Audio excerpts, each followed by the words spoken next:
دوستانو تر هر څه مخه تازه معلومات له تاسو سره پر سکرین باندې شریک کوم. پاکستان مطبوعات رسنۍ نیوز ادعا کوي چې افغانستان له هندوستان سره د پاکستان په خلاف باندې دګریږي او جګړې ته آمادګي نیسي چې دا د پاکستان خلاف کار ده. د پاکستان په خلاف باندې خپله خاوره استعمالوي. هندوستان په افغانستان کې د اوبو د بندولو لپاره منصوبه جوړوي او پر کونړ سیم باندې هم د جوړېدو منصوبه تیاریږي او هندوستان او افغانستان نور سره نږدې او د پاکستان په خلاف په هغه کارونه وکړي چې هغه به د پاکستان په نقصان باندې تمام سي. په دې هکله له تاسو سره تازه معلومات دوستانو شریک کوو. پر سکرین باندې راځي تر السلام خطر سره وګورئ. ستړي مشه، زه رحمان بنوریم. دا پروګرام بی کاسټ دی. د هندوستان د بهرنیو چارو وزیر د طالبانو د بهرنیو چارو وزیر امیر خان متقي صاحب سره د ټلیفوني رابطې وروستو په سیمه کې اوس عجیبه ګنګوسې روانې دي. په ځانګړې توګه د پاکستان مطبوعات دیتا د پاکستان خلاف د سازش نوم ورکوي او د سازش ته یې داسې ویلي دي چې اوس هندوستان د دې جګړې وروستو طالبان او افغانستان هم په دې جګړه کې شاملول غواړي یا ملګري کول غواړي. څنګه یې ملګري کول غواړي؟ پاکستانی مطبوعات چې زیاتره پکې کانسپیرسي تیریز په بنیاد باندې دا خبره کوي او یا پکې د دروغو یا د اندازو په بنیاد دا خبره کوي. خو د دې حقیقت څه دی؟ د دې رابطې واقعي هندوستان اوس د بګلهار ډیم سره غواړي چې هغه د پاکستان اوبه چې د کابل سیند اوبه دي هغه هم د افغانستان په ذریعه باندې پاکستان ته بندي کړي. آیا دا واقعي اوس دا خبره وشوه چې هندوستان اوس دا پریکړه وکړه؟ حقیقت سره دا درته وایم. تاسو ته به یاد وي په 2020 کې جیشنکر چې اوس یې متقي صاحب ته ټلیفون کړی دی، کانفرنس ته په آنلاین بڼه وینا کړې وه. په دې غونډه کې هغه په افغانستان کې پر روان تشدد د فکرمندۍ اظهار هم کړی و او دا یې هم ویلي و چې په افغانستان کې د اوږدې مودې لپاره د پرمختیایي کارونو ترسره کولو کې هندوستان کومک کول غواړي. هغه ویلي چې افغانستان کې به هندوستان ټولې 3 اربه ډالره سرمایه‌کاري کوي. مقصد دا ویلی و چې په افغانستان کې د عامو خلکو د حالت ښه کولو لپاره حکومتدارۍ په برخه کې دا پرمختګ کول غواړي. کوټ ان کوټ دغه ټکی دا و د افغانستان په 14 ولایتونو کې به اوس داسې یوه برخه هم نه وي پاتې چې د هند تر 400 زیاتې پرمختیایي منصوبې به پکې نه وي روانې. هندوستان د بهرنیو چارو وزیر ویلي وو له افغانستان سره یو داسې قرارداد هم لاسلیک کړی دی چې د هغې په بنیاد به په کابل کې د کابل د سیند د پاسه د شاتوت په نامه یو ډیم جوړیږي او د دې ډیم مقصد به د کابل 2 میلیونه یعنی 100 لکه خلکو ته د اسکل اوبه ورکول وي. دا ډیم به د پل خمري د بجلۍ د ټرانسمیشن لاین 202 کیلومتره مځکه باندې جوړیږي چې په 2009 کال کې جوړ شوی و د مخې نه او مقصد کابل ښار ته بجلی ورکول و. د جنیوا په کانفرنس کې د هندوستان په ګډون د نړۍ نورو هیوادونو هم د افغانستان سره په دې پرمختیایي کارونو کې د 6 اربو ډالرو د مرستو اعلانونه کړي وو. د هند د دې بهرنیو چارو وزیر جیشنکر وینا وه چې د 80 میلیونه ډالرو وړې منصوبې په 4 برخو کې اوس هم په دغه وخت کې په تیزۍ سره روانې دي او چې عام خلک ته ګټه اخیستی شي. پرون چې دا خبر راغی نو خلکو عجیبه اټکلونه کول، خو زه د تاریخ ځکه درته وایم، د حقیقت ځکه درته وایم چې د دې خبرې حقیقت څه دی. جیشنکر ویلي وو افغانستان کې د پرمختیایي مرستې 15 ډوله کارونه روان دي. په هغو کې د بیا رغونې لوی منصوبې شامل دي چې د دلارام او زرنج ترمنځ 213 کیلومتره سړک هم پکې شامل دی چې د ایران سره نښتی دی. بیا په 9 د فروری کال 2021 کې د سقوط نه مخکې د دې ډیم د جوړېدو یو تړون لاسلیک شو چې صدر اشرف غني او وزیر اعظم نریندر مودي هم د دې تړون مراسمو په غونډه کې په آنلاین بڼه باندې ګډون کړی و. په دغه وخت کې بیا وویل شو چې په دې منصوبه به 280 میلیونه ډالر لګښت راځي. په دې غونډه کې دواړو مشرانو خبرې کړې وې او په دې دوه لسیزو کې له افغانستان سره چې هند کومه مرسته کړې وه په دې باندې خبرې اترې شوې وې.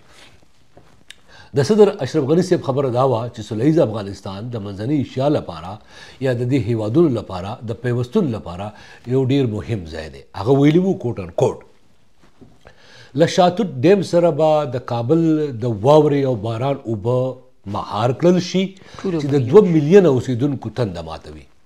هغه ویلي وو شاتوت به کابل سیند ته هم کافي اوبه ورکوي چې یو ځل بیا د سمسورتیا ځنګلونو او تفریح مرکز وګرځي. افغانانو تر مخه دا بند په 6 کلونو کې د کابل په سیاب ولسوالۍ کې جوړېده چې خلکو ته د اوبو ورکولو تر څنګ به یې 4,000 ایکړه مځکه هم اوبه کوله.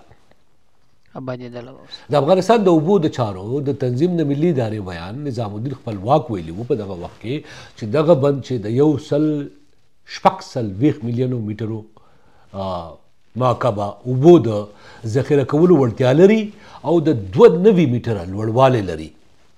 د کابل 4,000 ایکړه کرنیزه مځکه به خړوبوي او د کابل 2.2 میلیونه وګړو ته به اوبه برابروي. بیا په دې غونډه کې وزیر اعظم نریندرا مودي ویلي وو چې هیواد به په هر حالت کې د افغانانو تر څنګ ولاړ وي او ملاتړ به یې کوي. د هندوستان وزیر اعظم نریندرا مودي ویل افغانستان او هندوستان په دغه وخت کې یو ځل بیا تر خپل منځ د اړیکو یو مضبوط بنیاد ایښودی دی. ښاغلي مودي په خپلو خبرو کې ویلي وو کابل کې د شاتوت بند چې نن یې دوی د جوړېدو تړون لاسلیک کړه د افغانستان او هندوستان د غښتلي اړیکو پایله ده چې ملاتړ یې کوي. دا بند د هغه تر مخه د کابل خلکو ته اوبه برابروي. کابل ښار د هندوستان د خلکو په زړونو او ذهنونو کې ځانګړی ځای لري. دا ټکي د ښاغلي نریندرا مودي وو. افغانستان سره تر اوسه 3 ارب ډالر مرسته کړې ده. هم دغه وخت کې اشرف غني دا خبره وویل او بیا ویلي وو چې دغه پیسو کې 80% یې د افغانستان حکومت په مهمو اړتیاو لګولي دي. که افغانستان په کابل سیند بندونه جوړ کړي د پاکستان په اوبو د دې اثر او اغیزه څه کیدی شي. په دې موضوع باندې هغه وخت هم د فکرمندۍ اظهار شوی و. پاکستانیانو ډېر لوی فکرمندي ښودلې وه. یو پاکستانی سفارتکار او د اوبو د چارو مهم ماهر ښاغلي شفقت کاکا خیل سره په دغه وخت کې ما خبرې وکړې. افغانستان نه کابل دریاب چې کوم دی چې هغه ډېر لوی دریاب دی او هغه د پاکستان په اوبو کې تقریبا 20% یعنی 1/5 of the flows of the Indus come from Afghanistan. او د دې نه علاوه په وزیرستان شمالي جنوبي کې د کرم او د ګومل دریاونه هم د افغانستان نه راځي. نو یعنی افغانستان او پاکستان چرته هم د اوبو په مسله بحث نه دی کړی خو افغانستان ډیر لوی کردار د پاکستان په معیشت کې کوي. یعنی پېښور ستا پورا پېښور ویلي چې ده د دې اوبه د کابل ریور نه د ورسک ډیم او د نیرونو په راځي. ځینې خلک خو پاکستاني مطبوعات اوس اړم دي لګیا دي چې د هندوستان او پاکستان په جګړه کې کابل یا افغانستان یا طالبان چې دي دا د آلې او ټول په توګه هندوستان د یو سیاسي چال په توګه استعمالوي. خو د دې جے شنکر د پروني ټلیفون کابل ته طالبانو ته سیاسي اهمیت په خپل ځای چې ځینې خلک دا ګمګوسیم کوي چې گویا هندوستان اوس لګیا دی او د افغانانو د طالبانو حکومت چې دی دا په رسمیت شاید پیژندل غواړي او د اوبه ځکه بندوي چې د پاکستان سره جګړه راغلی ده نو دا د پاکستان خلاف د هندوستان نوی چال دی. خو تاسو ته ما حقیقت وویلو د کال 2020 2021 د دوه جدا جدا موقع تاریخ مې درته وویلو او دا حقیقت څه درته وایم چې دا خبریالتوب چې دی دا په اوتو بوتو نه کیږي. دا اکثره زه وایم او دا په اټکلونو او په ذاتي خواهشاتو هم نه کیږي. ځینې پاکستاني خبریال باید د دې ځان خبر کړي چې د سر اشرف غني په وخت کې د سقوط نه مخکې دا په کابل کې غونډه شوې وه. آنلاین دې غونډې ته صدر اشرف غني صاحب وزیر اعظم نریندر مودي وینا کړې وه. د دې پیسو اعلان شوی و. خو د کابل د سقوط نه وروستو دا منصوبه ودرېده. ځکه ودرېده چې هلته اړی ګړی جوړ شو، هلته کې حکومت ختم شو، هغه لاسلیکونه له منځه لاړل، په منځ کې ډېره موده ولګېده. نو یو ځل بیا اوس هندوستان دغه خپل زوړ لوز پالل غواړي او تاسو وکتل د شفقت کاکا خیل صاحب خبره چې د کابل نه پېښور ته، خواوشا علاقو ته، ورسک ته او دغه ډیمونو ته څونه اوبه ځي او که چېرې دا اوبه ودرېږي څومره غټ تاوان او نقصان کیدی شي. دې کې یو مهم پرمختګ چې تر ټولو زیات غټ زه وینم هغه خو دا دی چې د پاکستان او هندوستان ترمنځ خو د اوبو لوزنامې شته دی، لکه د انډس ټریټي ده.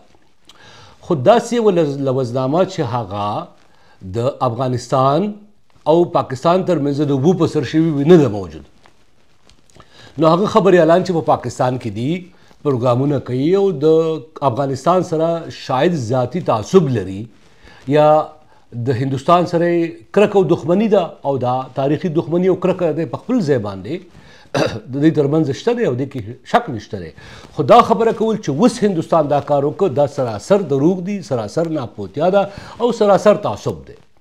دا منصوبه هندوستان په 2006 کې اعلان کړې وه، 15 کاله مخکې اعلان کړې وه. جیشنکر په جنیوا کې دا خبره کړې وه او بیا د دې معاهدې پوره کولو څنګه چې تاسو ته ما تاریخ وښود، خبرونه مې درته وښودل په سکرین باندې او معلومات مې کره او تصدیق شوي درکړل. دې باندې زموږ ملګرو خبریالانو هغه هم کار کړی و، ما هم کار کړی و، څنګه چې ما د شفقت کاکا خیل صاحب مرکه تاسو ته وښوه. دا خبرې چې موږ کله کوو په دې موضوع باندې نو ثبوت سره یې کوو، تصدیق سره یې کوو، رښتیاوالی پکې ځکه وي. ډېر ملګري ډېر افغانان د دې خبرو نه خبر دي، په ځانګړې توګه سیاسي چارواکي د اشرف غني صاحب د حکومت خامخا خبر دي. خو پاکستاني خبریالانو هم نه دي خبر او ځینې زموږ دوستان ملګري چې په دې موضوع پروګرامونه کوي هغو ته هم پکار د لږ خواري وکړي، لږ کم سے کم که نور څه نشي کولی د چیټ جی پی ټي په زمانه کې که نور څه هم نشي کولی ګوګل په زمانه کې یو شاتوت په نوم باندې یو ټکی سرچ کوي تاسو ته به دا ټول معلومات راښکاره شي، دا لوزنامې به راښکاره شي. نو هند اوس که چېرې د پاکستان سره خپل رقابت کوي د بګلهار ډیم په موضوع باندې کوي به او ممکنه توګه دا هم د هغوی یو سیاسي چال وي چې اوس دې ته بیا وریاد شو. خو حقیقت دا دی چې دا منصوبه د ښاغلي اشرف غني صاحب په وخت کې شروع کېده او دې لپاره هندوستان اعلان کړی. دوستانو دا و د رحمان بونیری صاحب معلومات له تاسو سره می شریک کوي، خاص کر د شاتوت ډیم په هکله باندې او دفاع کې د افغانستان او د هندوستان د ښو اړیکو په باب باندې تېره ورځ ما له تاسو سره داسې ویډیو شریکه کړله.